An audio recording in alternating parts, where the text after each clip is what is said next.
All right, you guys, welcome back to the show. I've got a very exciting guest for you. We've got another one of our students inside of our reverseselling.com listing agent academy program with me today to kind of walk through her journey in real estate. My good friend, Ariella. Welcome to the show, my friend. Hello, thank you for having me. I appreciate it. Yeah, so excited to get into this conversation. It's funny. When I'm doing this with you, I just feel like we're on a coaching call. It's like, all right, I let's get into it a know. little bit. So, for context, why don't you give people just some background on you, how long you've been in the business, and where you sell real estate at? Yeah, so I got licensed October 2020, so just over a year ago. And we're in like the Philadelphia, New Jersey area. We do mostly like Philly burbs. So Bucks County, Montgomery County, and then surrounding parts of New Jersey. Awesome. Mhm. So you've been in it for a little over a year. What originally attracted you to, because you work with your husband too, right? Both of you guys work together in the business. Right, exactly. So what attracted you both to this industry and how did you guys get started? Yeah, so my husband has been in basically residential construction for the last 15 years. And so he's been in and out of houses forever. And so and then he ended up getting licensed because he was flipping homes. And he obviously didn't want to work with the agent he had. He didn't love them. He wanted to cut out that middle person. And so he ended up going to get licensed. So he's been licensed for about 2.5 years, Okay. and we've always talked about working together.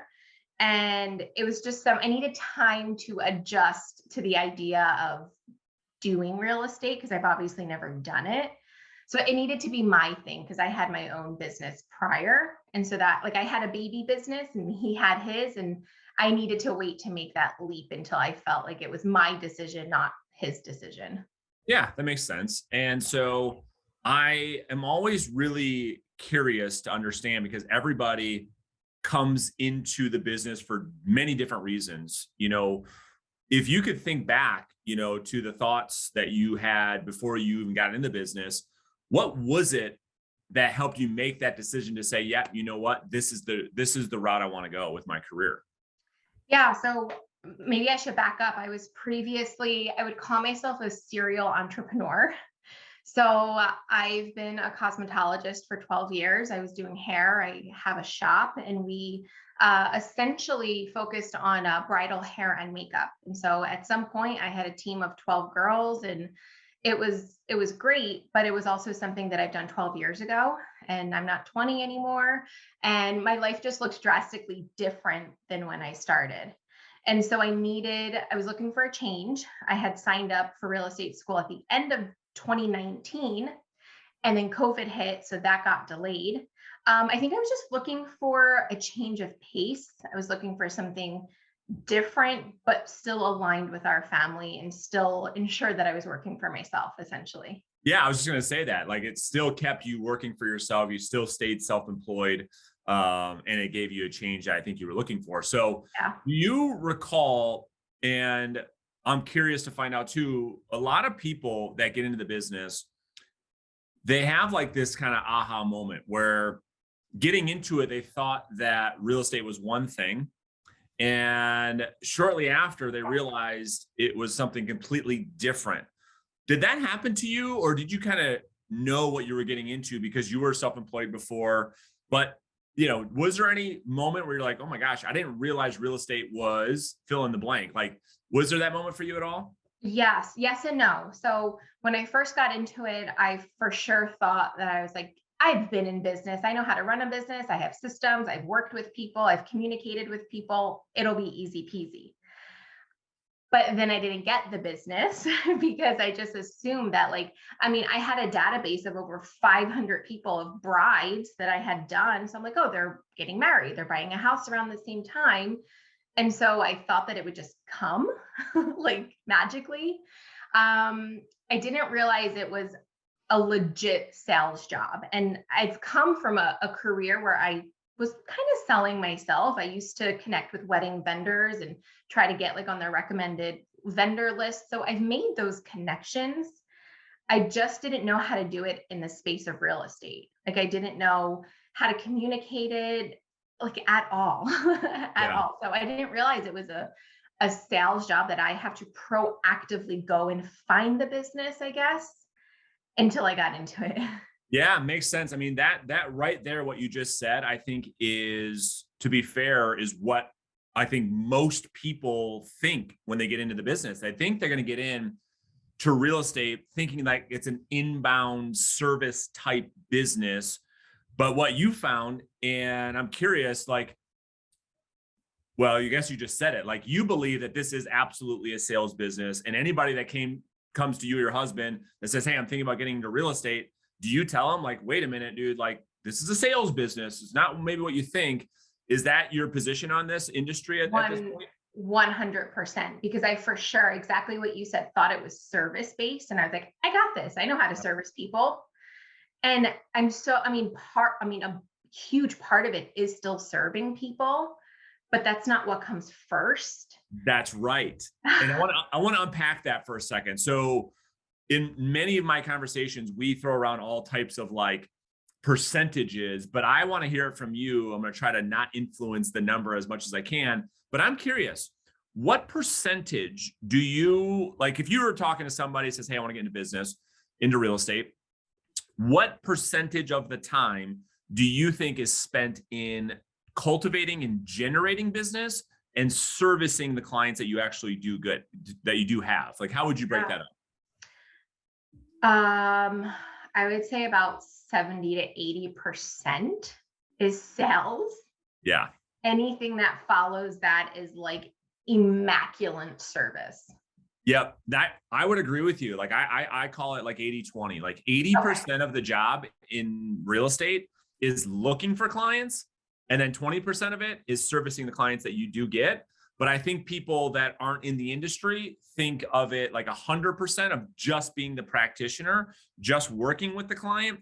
And they pay no regard to the fact that 80% of what they're going to be doing is going to be in direct sales activities, which Yeah. for most people, if they knew that ahead of time, I don't think they'd get into business. Would you It's agree with funny. that? Yeah, it's funny you say that because I've mentioned it to a couple people that were somewhat interested in real estate.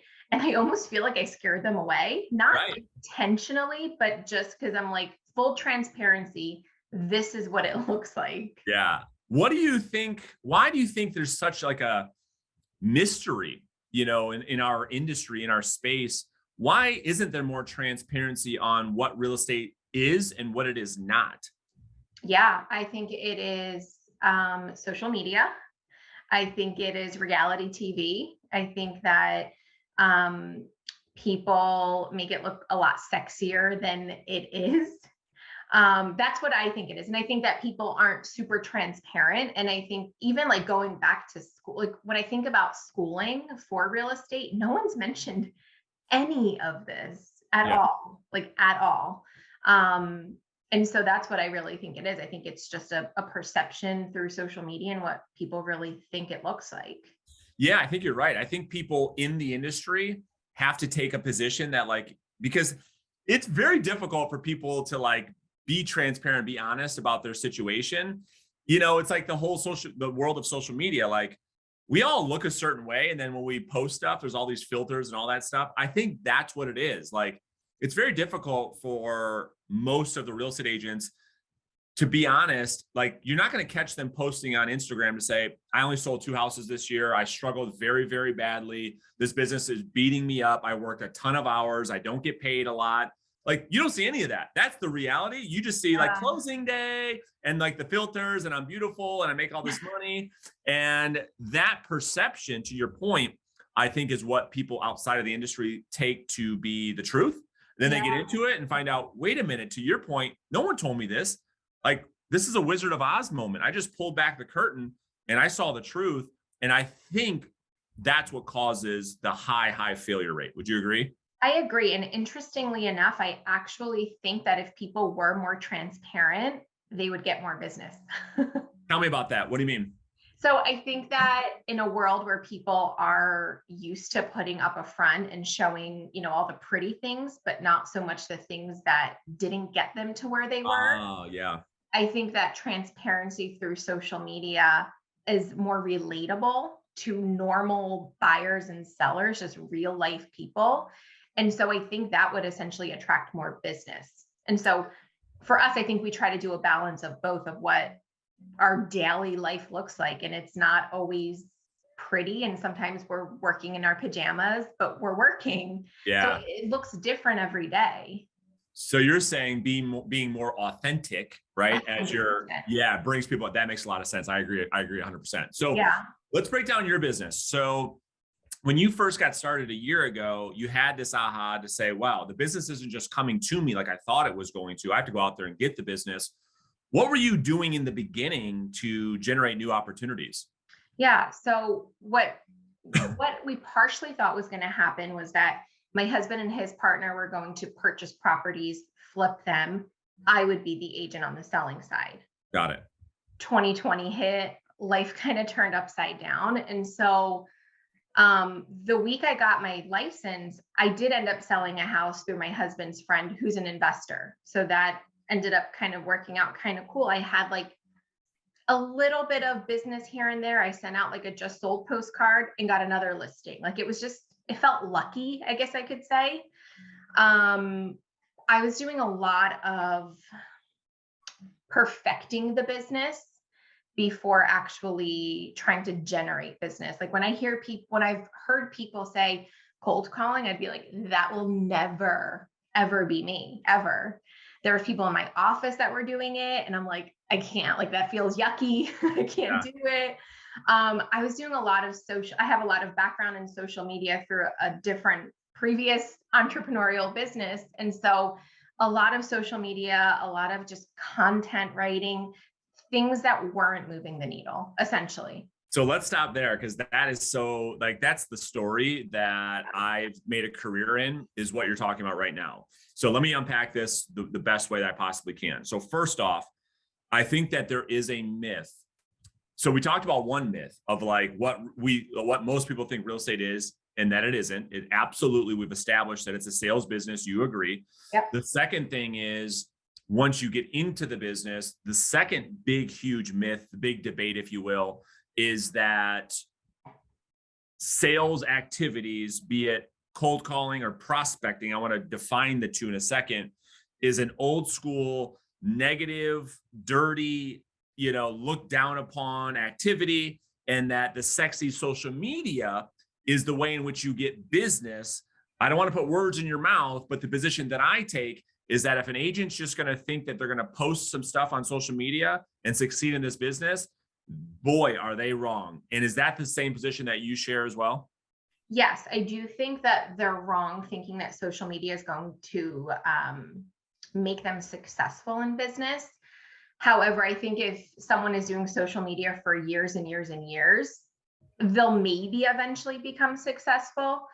I was trying to skip all those steps as a second career. I just needed something that was going to work quicker and make me feel like this was worth it for me. Yeah. So social media, I think, does eventually work once you've established a brand. Yeah. But not so much in the beginning. Nobody even knows you. Nobody trusts you.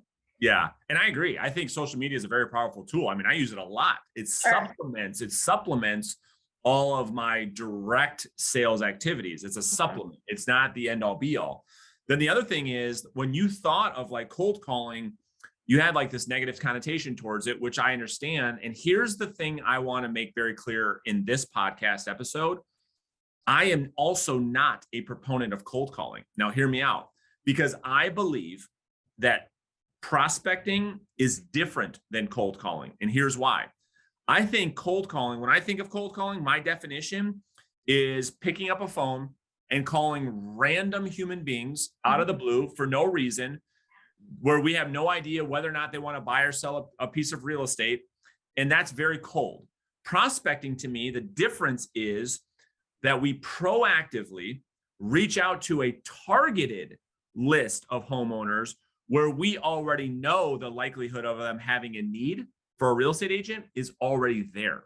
So there's a difference, right? So like, what is your take on that now? Has your mindset shifted as to what you're doing to generate business now? I 100% agree. So circle prospecting to me feels more cold calling. That's right. as opposed to someone that is actively trying to sell their house. They're almost expecting these phone calls. So it's not a cold call at all. I think there's a big misconception with that. So I would agree with you 100%. Circle prospecting feels more cold and uncomfortable as opposed to those that have either already previously listed or are currently listing as like a FSBO. All right. So great. We're on the same page. We see things a lot. We see things from a philosophical standpoint that's very aligned. So let's unpack your business. So what does your business model look like, a year later, after you've been learning so much? Like, sum up, like, how was your first year and what does the business look like today?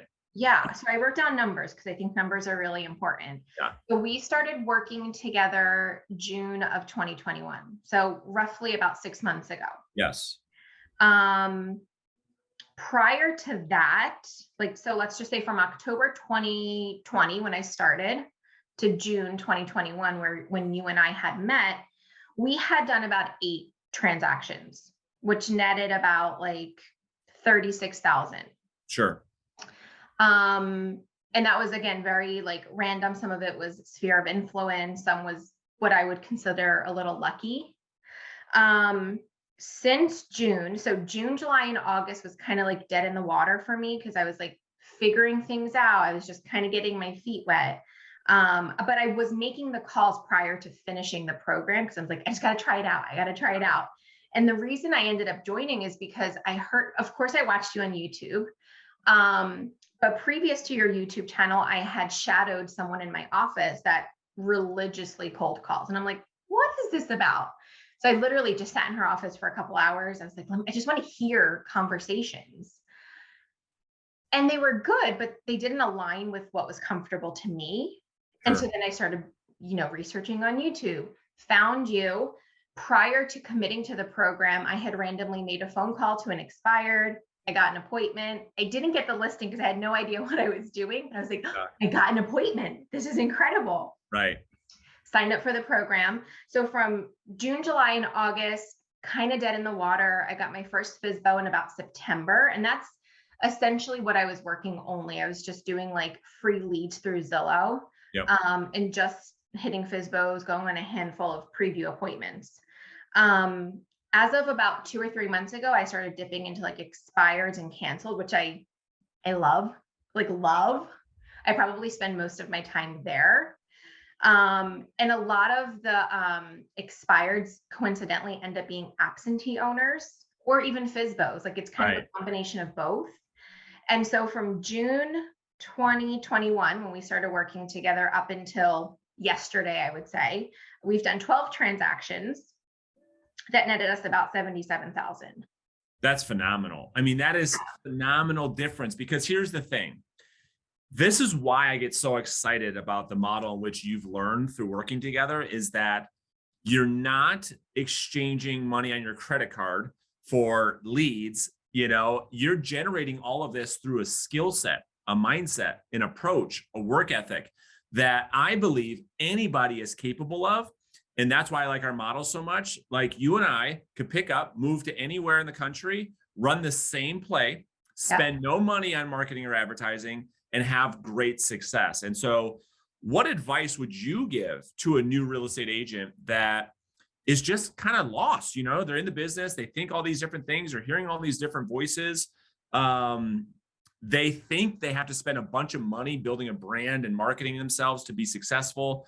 What truths can you offer now after going through your first year in real estate? Yeah, I think it's really noisy out there. I think it's really easy to be distracted. I would say lead generation in any form, whatever is the most comforting, is like without a shadow of a doubt, a must-have. Prospecting for me made sense and might make sense for someone else that's trying to fast pace their career and make sense of what they went to school for. And so that to me, like, I rather learn through somebody else than figuring it all out on my own, because that takes too long for me. I like a little bit of instant gratification. And so if I could learn from someone that had already taken those steps, that feels like gold to me. I think that getting a coach and having some kind of mentor that's actually going to guide you, but aligns with what works for you. So lead generation 100% is a must. Makes a lot of sense. And so how are you able to overcome this this mindset around like you're in sales now, you didn't know that you were getting into that, you're in sales now, and like that fear of picking up the phone and making the calls? Can you kind of share with us some of those emotions that you went through and how you were able to push through that? Yeah, I think that there are days I'm still pushing through that, to be totally transparent. Some days are better than others. I think for me, I put it in my mind, like, am I going to call or am I going to door knock? Like I put those two in. Door knocking, I really think you'll never catch me doing, because if I'm going to get rejected, at least they can't see me. Yeah. They don't know like what my face looks like or like how embarrassed I might feel. So I think there's things I'm still working through. But a lot of it is like, it's a phone call. It's just a phone call. I know how to talk to people. I'm comfortable. I think that if the biggest thing is that I have completely detached from the outcome and I've just become curious. I'm just Mhm. like, why are you selling on your own? Or what's this story? I like stories. I So love it. I like hearing people's stories. And then if it fits my model of what I think I would like in a client, then I can move forward. I think Love it. curiosity. Yeah. Yeah, and that's something we talk a lot about, like on our calls, especially with expired listings. The more curious you can become, the better conversations you'll have. And Yeah. so, because that's what I was going to ask you is like, what advice would you give to maybe a new real estate salesperson that says, okay, I'm going to muster up the courage to make these phone calls? What is your approach? What is your mindset? What are you saying? What are some of the scripting things that you could share from a skills perspective that's helped you set appointments, that's helped you get on listing appointments? What could you share there? Yeah. I think the easiest thing I can say is I've detached from the outcome, but I've also been a much better listener. And Ah, so I'm used to a business where I see people and I can read body language where I can't see that over the phone. So it's a little bit more difficult. So I've become a chameleon. I match their tone of voice. I match their energy. I'm more extroverted, and so I'm a little bit of a high energy person, and so that does not work with many people that answer the phone that don't even want to talk to realtors. So yeah, I think just being able to adapt to different personalities has helped, and also becoming curious I love it. I and love it. genuinely curious. Absolutely. Like coming from a place like you actually care. Right. I'm like, your home's beautiful. Yeah. Why the heck didn't it sell? And people can pick up on that. Like people can pick up on like going back to the whole thing you said earlier about authenticity. People can feel if you're real or if you're just reading a script verbatim, like they can feel that. They can pick up on that. Would you agree? 100%. A Yeah. 100%. It is harder, I feel like, over the phone though, a little bit. Yeah. But definitely, people at that point, people have talked to agents for, they've been getting phone calls for hours at that point. Right. Right. And so, your um like what does your day look like today? Can you walk us through like the day in the life of Ariella? Whew, day in the life. Sometimes it's a hot mess. I'll say that I have each, I feel like I live different seasons of life because I have young kids. Yeah. And so right now, my season of life is I'm up at 5 a.m. I'm still working out. Good for you. Yeah, not Because for you got a long baby on though. the way. That's why you say that. The crowd doesn't know that, right? So you Yeah, say it like that because you got a baby on the way. right. I'm 32 weeks, so I only have a couple more weeks Yeah. left. So I'm still up at 5. I'm working out for at least 30 minutes. And then my kids wake up, they have swim class before school. Wow. So they're serious swimmers. They're starting. Yeah. It's like survival skill swimming Okay. Got classes it. right now. And so I'm back in the office by about 8:30. I start making calls by about 8:45. Got it. I'm making calls for about 2.5, maybe 3 hours. Not consistently. I'm taking breaks. Yes. Sometimes I get distracted where I'm putting out fires for other things, which I'm working on, like Yeah. totally disconnecting from that. And then it's cleaning up my desk, getting back to emails and either going on appointments or sending my husband. That's great. So you're doing 2.5, 3 hours of prospecting. I mean, that's phenomenal. Can you walk Give us or through, take. give or take? That's fair. What does that look like? Like, who are you calling? What lead sources do you work these days? And then how many people do you usually talk to? And then how many appointments does that usually result in any given week? Yeah. So my goals, I think, look different from a perspective of a context, like how many contacts I'm making. In my mind, I'm like, how many solid leads do I want to get for my day to feel like I'm okay to stop working? Yeah. And so I start off with expireds, cancels, withdrawals. I'll then later circle to FSBOs after that. Okay. I'll go into some of my follow-ups with like my FSBOs and expireds. I'm not talking to an entire lot of people. Every day is different. Sometimes it's 7 people, sometimes it's 12 people. Okay. But when I feel good about what I've done, I'll stop.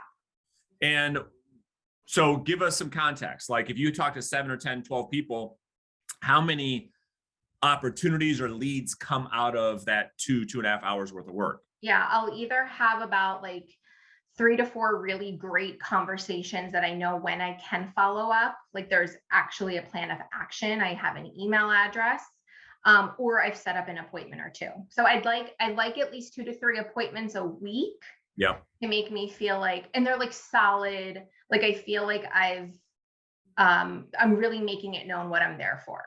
Yeah. I'm not going on as many previews as I used to because I'm finding the motivation just a little bit easier through phone calls. And so like, I'm trying not to waste any time on those that I think aren't really going to work. That's smart. And that's because you've been doing this now for some time where you are listening. You understand what an opportunity sounds like and what it doesn't. Your Yeah. skill set has increased dramatically, I would imagine. Your confidence is growing every single day. And so, but to be fair, for every day that you're prospecting, you're walking away with 1 or 2 really good leads or opportunities for your pipeline and your business. That the thing I want to make clear for every agent that's watching this, whether new or experienced, can you say the same? Like, can most agents say the same? If you're not prospecting daily, if you're not making outbound prospecting calls or attempts, can you go out there and buy leads or work with this company or that company and walk away with every day 1 or 2 solid seller leads that go into your pipeline? I don't think you can. Not at all. Not at all. That's the key thing about our model. And so that's phenomenal. Good for you. And so, Thank you. yeah, I want to talk about the appointment now. So you're prospecting 2.5 hours a day. You're generating 1 or 2 opportunities. Your goal is to go on 2 or 3 appointments per week. Is that right? Correct. Now, walk us through what those appointments look like and what you're focused on and your mindset, approach, all that kind of stuff. Yeah. So I've worked really hard on detaching from the outcome. I feel like I'm there to really get my eyes on the property, provide some value. I typically have my husband come with me most of the time because he comes from like an architect background where he can actually look at the homes while I'm asking the questions and building rapport. I also love, especially when we're meeting with another couple, I love meeting with a husband and wife because there's 2 of us and there's no like, I don't know, funny feeling if a woman comes in or if a man comes in. And so really we're just getting walked through the house. I think we have a very down to earth perspective. Like when we meet people, I think that we are relatable. I think that is the biggest thing for us. And so we're getting walked through the house. We're being respectful, asking if, they would give us an opportunity to share some research that we've done with them. And I'm getting a lot better at even just speaking to them in, what do you call it? Not reverse selling, but, like when you're just basically asking they're basically answering the questions for me. Yeah, like the Socratic method. Yes. Yeah. Yeah. So you've learned how to ask Socratic style questions, right? Yes. To keep conversations engaging for the prospect, where they're doing most of the talking, they're coming up with their own answers. You're guiding the conversation by asking really good questions. And it almost just makes it so much of an easier appointment. Like I feel like I'm not doing an entire lot of work. Right. Because I'm just pulling out the right questions, or I've figured out what was lacking in a previous listing that they had with an agent, Yep. and I'm able to just kind of navigate it that way. Has that style of selling changed your perception of what it means to be a salesperson altogether? 100%. One, like, you'll never catch me in confrontation with anybody. Like, I don't even care to entertain that. I'm Right. just like, I hear you. I agree with you. We're good. That's I'm on the great. same page. I mean, that is so key. And that's the other thing. Like, this has been a great episode from the standpoint if agents are watching this, new or experienced, that we're hopefully breaking some misconceptions of Yeah. like this whole real estate industry, and again, my opinion of being a great salesperson means that you serve people first. Yeah. It's not that we're trying to convince and like, play games with people. It's literally dialogue of asking questions, building relationships, getting to know people, seeing if it's a good fit, seeking first to understand before we try to convince them that we're the right person. And when you approach it from that standpoint, I think people are drawn to that, and it makes it easier for people to want to do business with you. Would you agree? Yeah, I would agree. And I also feel like I've never been in a place where I had to sell myself in the way that I feel like I have to. But when I'm taking it from a different perspective, I feel so much more valued. Yeah. And I feel like we're more respected in the career that we're in, where I feel like otherwise it's easy for people to look at us like, crummy salespeople. That's right. That's right. So couple more things. So what advice would you give to yourself starting over again, knowing what you know now that maybe other new agents can also benefit from? Oh man, there's a lot. There's a Yeah. lot because I look back at a lot of my first preview appointments and I was like, oh man, that was brutal. Yeah. Like if I could like see myself. I think just figuring out a path of how you are going to generate business is 1000% where it needs to start. Um, That's right. That's what needs I to mean, start. essentially, I think that's the start. And for me, I know that every agent is very different in our program, but for me personally, I just need to be 1% better than I was yesterday. That's just kind of where I'm at. That's the season of life I'm in with young kids. Like, I just need to do 1% better than I did yesterday, and I'm good. And it helps relieve some of the pressure. And I'm a massive person that puts way too much pressure on myself. And so if I take it back a step, that helps. I'm like, well, one more appointment and I feel like I'm good. I can move on to other things, because otherwise I'd be stuck like researching houses for hours. Yeah. Hours. That's great. That's great. So again, just to kind of clarify, what you're saying is that people should spend their time, energy, and effort figuring out how am I going to generate leads, and worry maybe less about like being the practitioner. Like that comes through repetition. That comes through working with more and more clients. And I think you're right. More people are worried about, okay, I want to be a good realtor. They spend no time in lead generation. You could be the best realtor on earth with no clients. It makes no difference. And so, Yeah. right. So 2022, we're making this in the beginning of January. Mm-hmm. Having the skills, mindset, confidence that you have now that maybe you didn't have when you first started, what are your goals for 2022 and beyond? Like, what do you think you can accomplish? Yeah. So we'd like to double what we've made in 2021. So that is definitely a plan and a goal. And it's interesting because if you asked me 6 months ago when I first got pregnant, I was like, oh, I'm going to take time off. Like, how can I juggle both? And I will still take the time off when I first have her. However, I do feel like I could break away for a solid hour and be really productive multiple times a week. And so I do still intend on prospecting, a month or two after I have the baby, but I'm really working on like a really wild pipeline right now so that when I do have the baby, it's really just like follow up. Yeah, Are that's you ready great. to meet like that? So I'm really working on pipeline, maybe even more than appointments at the moment. I love it. Like, So I'm you're still doing appointments, but pipeline above all right now. Yeah, it makes sense. And I'm sure you guys talk about it all the time, but like with you and your husband, the dynamic of you guys working together, is there ever a world where you could almost act as the team's ISA, where you just spend the days on the phone working at home and your husband's out in the field going on the appointments? Do you guys talk about that? All the time. He already knows all the work is being put on him. Like, Yeah. That's a given. I think he knows he's going to be holding a heavy part of the appointments, Yeah. which is fine because he'll never pick up the phone. Right. I mean, that's what's so nice about a husband and wife team, or just any team for that matter, is like, Yeah. we're all good at different things. And like, that's what I've always said. I think you've probably heard me say that. Like, I just want to be on the phone. You know what I mean? I just want to work at home. People don't believe this, but I am very introverted. So is that, I know, I just pushed myself over the years, over the last 20 years, I've had to be an extrovert. You know what I mean? So, but I would much rather prefer being at home by myself, you know, with a candle on, some classical music, just making outbound phone calls all day long.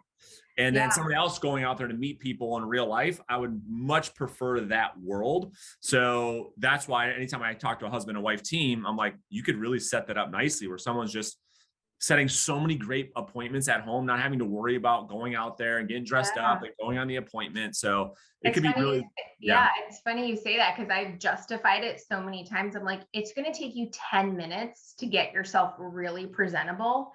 yeah, It's going to take me about an hour. So I I know. spend that time on the phone while you're getting ready. I give so much credit for just solo agents because there Yeah. are so many times that like we've left appointments together and we'll be like, thank goodness you were there because we're very different. And so if someone is very high strung, I'm like, oh, they would have eaten you up. Like, Yeah. thank goodness I was there, or vice versa. Sure. So it does really work out to have him. That's phenomenal. Well, listen, I want to thank you for doing this interview. I can guarantee you that you've inspired so many people that will watch the replay of this. And so I want to thank you for all of them as well. And so if people want to connect with you, mastermind with you, get your advice on stuff, can they connect with you on Facebook or Instagram? Or is that the best place? Yeah, either or. Instagram is Ariella Lucas at Realty Group. Okay. And so that's probably where they'll find me hanging out the most. But yeah, they're welcome to reach out to me at any given point. I'm always happy to talk to people. Awesome. Ariella, thank you so much. I just really enjoy working with you. And that's why this interview for me was just like another coaching call. And so I want to thank you. I wish you and your husband nothing but the best in 2022 with your new baby, with your business. And so thank you so much for doing this. Thank you. You have been, I don't even know if I've expressed it ever or even enough, but you've totally like transformed my business. And this is just like a slither. Like we've been working together for 6 months. So like I've never even had a coaching, I guess, like thing that I've invested in that has continued after my initial investment. And so I think that has been huge. I'm like, what? I have access to you for like almost ever? Like I'm sold. Well, that means a lot. And thank you for that. I mean, it means a lot because I pour so much into the people that I serve, which are people like you. And so Yeah. thank you for the kind words and best of luck this year. And I'm sure I'll see you on a coaching call very soon. Thank you. Thank you. Thank you Talk for to you having soon. me. You got it. Take care. Bye. Bye-bye.